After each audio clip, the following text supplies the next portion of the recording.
Бұл есепті шығару үшін біз салыстырудың екінші белгісін пайдаландық. Ал енді біз бұны интегралдық белгіні қолдану арқылы шығара аламыз ба жоқ па, соны бір тексеріп көрейік. Яғни бастапқы берілген қатарды қайтадан жазайын. n тең 1-ден шексіздікке дейін 2n-1.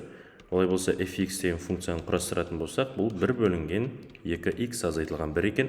Сонымен fx деген функциямыз оң мәнді анықталған, кез келген x тиісті натурал сан үшін оң мәнді анықталған және кемімелі функция екен.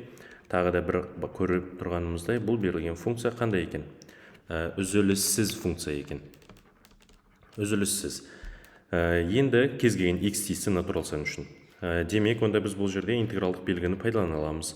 Сонда интеграл, меншіксіз интеграл 1-ден плюс шексіздікке дейін 1 бөлінген 2x азайтылған 1 dx десек. Бұны интегралдау үшін онда дифференциаласын түрлендірейік. Сонда 2-ден 1 интеграл 1-ден плюс шексіздікке дейін дифференциалының асты 2x азайтылған 1, ал бөлімінде 2x азайтылған 1 екен. Сонда бұл қандай формуланы есімізге салып тұр?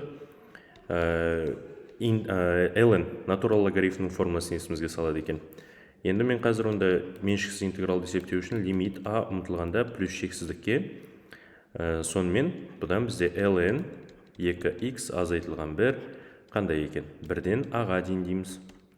Сонымен бұның мәнін есептесек міне 2-ден 1 лимит a ұмтылғанда плюс шексіздікке, сонымен жақшаның ішінде міне лимит 2a минус лимит деп ln 2a минус 1 азайтылған ln 1-ді қойған кезде 2 азайтылған 1 деген шығады. Сонда бұдан көріп отырғандарыңыздай ln 1 0-ге тең, ал a шексіздікке ұмтылса, онда бұдан да шексіздік шығады.